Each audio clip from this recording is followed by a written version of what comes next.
Idiots are invincible. The foolproof row method to handle them, solve problems, and enjoy the process. By Dr. Angelos Rodafinos.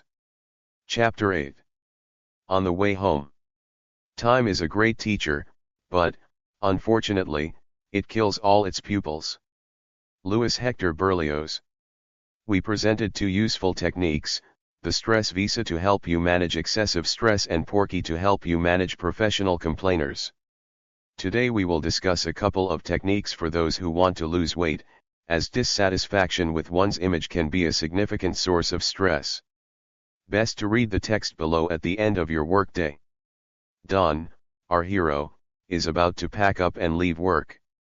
Another day in his work life is ending. What about yours? Was it a good day? If not, you may want to visit the local patisserie on your way home. We need some pleasure, after all. Well, I have terrific news for you. Cakes, sweets, and sugar do not build up fat. Yes, you heard me right. These do not build up fat. You do. It's not my fault I am fat. Flying cheesecakes land in my mouth, and I swallow them unwittingly, some utter as an excuse for their weight. Not true. We choose everything we eat and we can normally control what we choose. Except, visual stimuli and the aroma of food can diffuse the strongest will, particularly in the evening. Much like a muscle, our willpower is depleted at the end of the day. Even Don cannot say no to freshly baked cakes when they beckon him provocatively. The following ideas may help you. Tip 1. First, diet your house. Warning. Most of the food you have in your house will eventually end up in your stomach.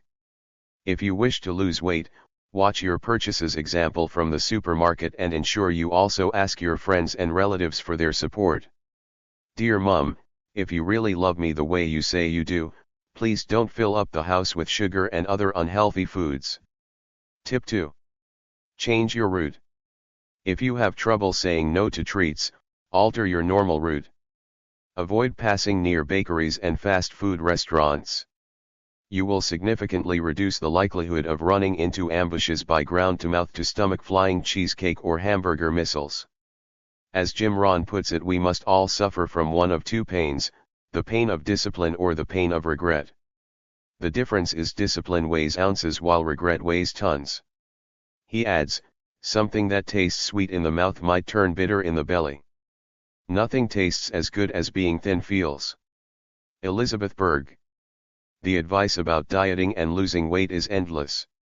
Remember, the basic rule is that to maintain your body fat, you need to ensure that intake equals expenditure.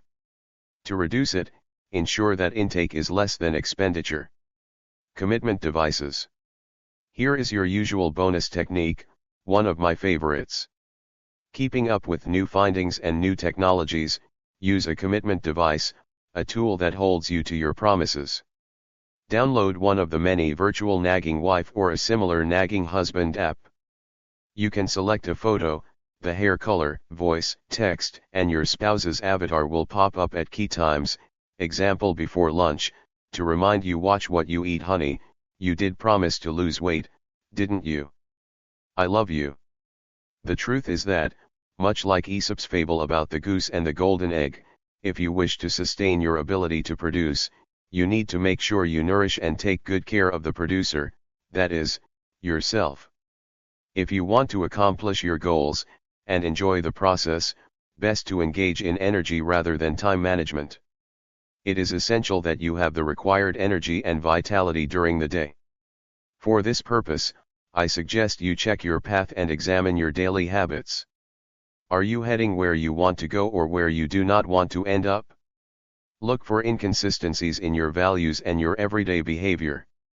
E.g., you may value health but you smoke, you want to get a good degree at the university but you spend hours on social media, TV, or playing computer games. Make sure you line up your ducks. In the next chapter, we will spend some time discussing the need for continuous self-development, as the key to better relationships, health, finances, life satisfaction, less stress, and many more.